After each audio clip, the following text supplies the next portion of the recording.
श्री राम भद्राचार्य जी का आगमन होगा और 5 तारीख को इतना भव्य आगमन होगा। कथा देख रहे हैं यहाँ पर सड़क बन रही है, इससे पहले आइडिया नहीं आया था कि सड़क यहाँ तक जाने के लिए सुनने के लिए दूर दूर से लोग आकर के उनका प्रवचन सुनते हैं। आज हमारे घर आ रहे हैं, कुशीनगर जनपद में आ रहे हैं। सूरदास और तुलसीदास के ही रूप में जगत गुरु राम भद्राचार्य जी का पदार्पण कुशीनगर जनपद में हो रहा है। यहाँ लड्डू बनना चालू हो गया है। मैं देखा हूँ तो मैं बहुत प्रसन्न हूँ कि देखिए अभी कितना जोरों से तैयारी चल रहा है कि अभी से ही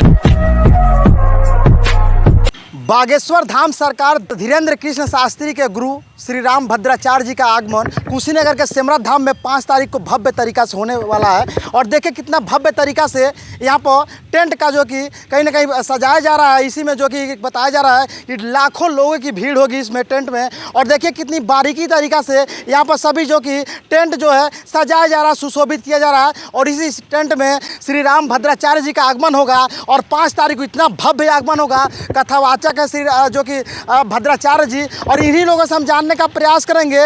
इतना बड़ा भव्य पंडाल बनाया जा रहा है और कहीं ना कहीं लाखों लोगों की देखिए ऊपर भी चढ़ के यहाँ पर देखिए कैसे ये अपने बारीकी हाथों से कितनी अच्छी तरीके से सुशोभित कर रहे हैं। और इसी पंडाल में बताया जा रहा है कि लाखों लोगों की भीड़ होगी। और श्री राम भद्राचार्य जी जिन्हें पद्म भूषण मेडल से भी सम्मानित किया जा चुका है। बताया जाता है कि 2 साल के उम्र में जो कि उनकी आँख की रोशनी चली गई थी, पर जो कि बिना देखे इतना कुछ कथावाचका करते हैं, कथा कहते हैं, लोगों के दिल में मन में मोह लेते हैं। और देखिए किस प्रकार से क्रेन भी सभी चीज़ों को उठा कर बारीकी तरीका से सजाने का भी प्रयास कर रहा है, जिस वजह से कहीं ना कहीं इसमें लाखों श्रद्धालु आकर विश्राम करके और कहीं ना कहीं श्री राम भद्राचार्य जी का कथा आसानी से सुन सके।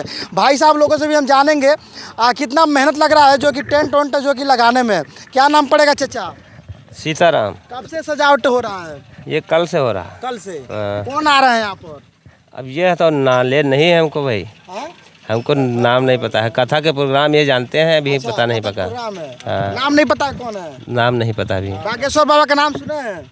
हाँ ठीक कहना याद। उनके गुरुजी आ रहे हैं। अच्छा, उनके गुरुजी आ रहे हैं। देखिए चाचा को पता नहीं है यहाँ पर श्री राम भद्राचार्य जी आ रहे हैं। ये कह रहे हमें पता नहीं है।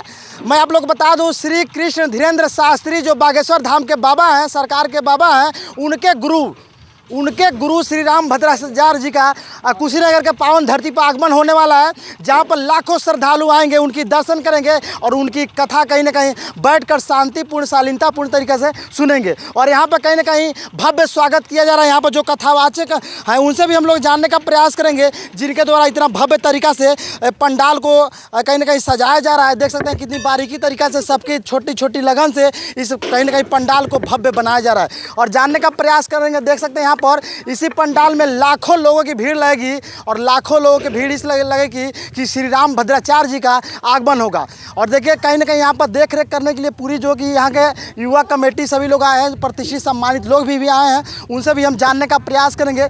आसानी से इस कोई आ जाए तो ये भव्य पंडाल को सुशोभित किया जा रहा है। और कहीं ना कहीं देख सकते हैं बारीकी तरीके से सब श्री राम भद्राचार्य जी का बैठकर कथावाचका आराम से कथा कह सकते हैं।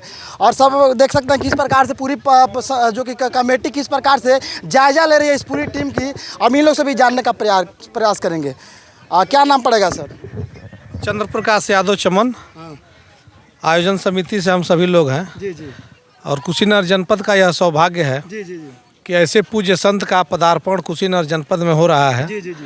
और हम सभी जनपदवासी गदगद हैं जी। पूज्य महाराज जी को अपने बीच पाके। पहली बार जो कि श्री राम भद्राचार्य जी का आगमन हो रहा है कुशीनगर में। और आज तक किताबों में हम लोगों ने सूरदास जी को पढ़ा है। जी। किताबों में हम लोगों ने तुलसीदास जी को पढ़ा है। जी। लेकिन वह किताब में पढ़े हैं। जी। लेकिन आज सूरदास और तुलसीदास के ही रूप में जगत गुरु राम भद्राचार्य जी का पदार्पण कुशीनगर जनपद में हो रहा है। पूरा जनपद महाराज जी के स्वागत में पलक पावड़ा बिछा के एकदम तैयार है उनकी कथा का रसपान करने के लिए। लाखों लोगों की भीड़ आ रही है। और ये जो पंडाल आपको दिख रहा है, ये सब श्रद्धालुओं के बैठने की व्यवस्था। उधर जो आपको जर्मन हैंगर के टेंट, छोटे छोटे जो तंबू टेंट लगे हुए हैं, यह सभी उनके स्वागत और अन्य लोगों के रहने और स्वागत की व्यवस्था के लिए लगे हैं।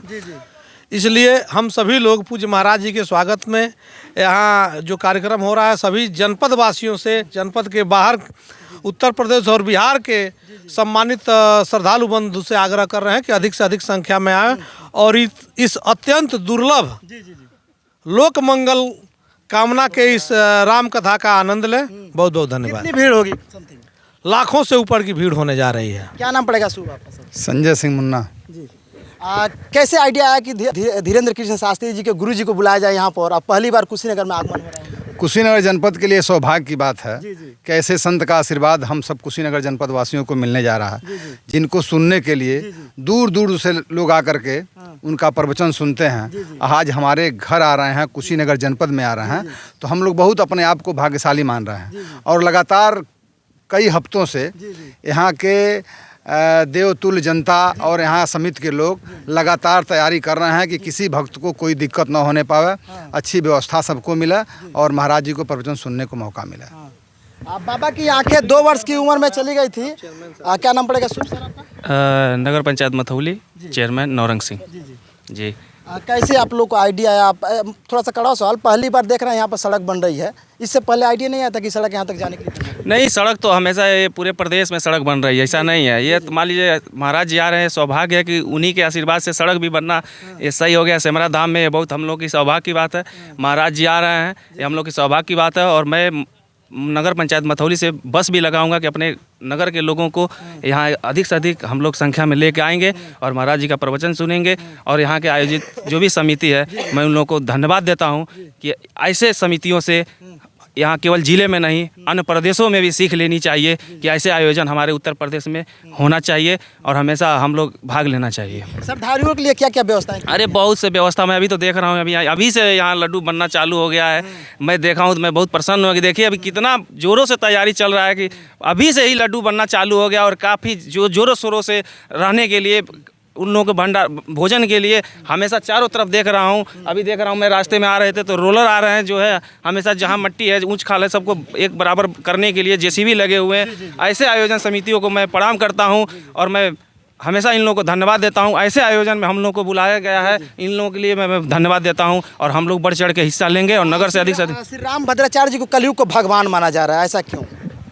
कलयुग के भगवान ही हैं, इसलिए कि ऐसे संत जो मात्र 2 माह की अवस्था में उनके आँख की रोशनी चली गई और दिव्यांगता जिसके लिए लोग रोना रोते हैं, लेकिन पूज्य संत 2 माह की अवस्था में जिनके आँख की रोशनी चली गई, ऐसे पूज्य संत आज 22 भाषा के जानकार हों। जो पूज्य संत हिंदू सनातन धर्म के जितने धर्म ग्रंथ हैं, सब जिनको कंठाग्र हो, आप जहाँ से जो चाहें वह पूछ सकते हैं। जितने आज बताइए 9-9 हज़ार पन्नों के एक एक ग्रंथ, इस तरह से करके 223 ग्रंथ जिन्होंने लिख दिया, आप बताइए वह भगवान नहीं है तो और क्या है? उनके बहुत सारे चमत्कार हम लोगों ने देखा है। अभी हम लोगों ने बेतिया की कथा में देखा है, यूट्यूब पे देखते हैं, भोपाल में उनकी कथा हो रही थी, इंद्र भगवान की कृपा हुई, बारिश होना शुरू हुआ और व्यासपीठ से पूज्य गुरुदेव ने यह कह दिया कि इंद्र बारिश आज रुकनी चाहिए। और कथा हो रही थी, बारिश रुक गई और जबकि कथा स्थल से 2-3 किलोमीटर के बाद से बहुत बारिश भी हुई थी, बहुत सारे पेड़ उखड़ गए थे। लेकिन निश्चित रूप से उनके कहने के बाद बारिश की एक बूंद कथा स्थल पे नहीं पहुंची, तो वह आधुनिक रूप में वह भगवान नहीं है तो और क्या हो सकते हैं। और ऐसे का कलश यात्रा निकाला जाएगा? 5500 लड़कियों के द्वारा कलश लेके कल शोभा यात्रा निकलेगी और वह शोभा यात्रा सेमरा धाम से गौराखोर, हाटा, सोहंग, विजयधरा, गांगी टीकर, लौकुश, बेलवा, फुर्सतपुर, महासोन, पुरंदरपुर, महुआ, उपाध्याय टोला, गुरुवलिया होते हुए पुनः सेमरा धाम को आएंगे। गुरु जी की तैयारियां में क्या क्या मुख्य रूप से जो कि शेड्यूल बनाया गया है? अब गुरु जी की कथा सुबह 2 बजे सायंकाल 2 से 6 होनी है। तो सोहंग से प्रतिदिन गुरु जी 2 बजे कथा पंडाल में आ जाएंगे, उसके बाद उनका कथा होगा। गुरु जी से मिलने के लिए ऐसा कोई आएगा? ना, इस तरह की कोई व्यवस्था नहीं है। गुरु जी मंच पे आएंगे और सबको अपना दर्शन देंगे और राम कथा का रसास्वादन सभी लोगों को एक बराबर एक समान सबको ये होना। ये सब चीज़ें भव्य तैयारियां हम दिखा देंगे किस प्रकार से यहाँ पर पंडाल को सुशोभित किया जा रहा है और बारीकी बारीकी तरह से 5 तारीख को भव्य गुरुजी का आगमन होगा यहाँ पर और लाखों श्रद्धालुओं की भीड़ लगेगी और अपने मुखार बिंदु से गुरुजी सबको जो एक दो शब्द अपनी प्रवचन सुनाएंगे और सब लोग बैठ कर यहीं पर शालीनतापूर्ण तरीके से सुनेंगे। और देख सकते हैं यहाँ पर क्रेन भी लगा है चारों तरफ, मैं आप लोग दिखाने का प्रयास कर रहा हूँ कैसे रात दिन एक करके जो लेबर है ये देखिए कैसे अपनी कठिन परिश्रम से लगन से इस पूरे भव्य पंडाल को सुशोभित करने का प्रयास कर रहे हैं। बाकी गुरु जी का भव्य आगमन होगा, धीरेन्द्र कृष्ण शास्त्री जी का गुरु जो है उनका आगमन होगा कुशीनगर जिला में पहली बार। सेमरा धाम में आप लोग आइए और यहाँ पर 5 तारीख का भव्य गुरु जी का कथा सुनने का प्रयास कीजिए। ये वीडियो अधिक से आप लोग शेयर कर दीजिएगा। मैं राकेश गुप्ता, आप देख रहे हैं आर्या पब्लिक न्यूज़। फेसबुक है तो पेज को फॉलो कर लीजिएगा, यूट्यूब पर है तो चैनल को सब्सक्राइब कर लीजिएगा। जय हिंद।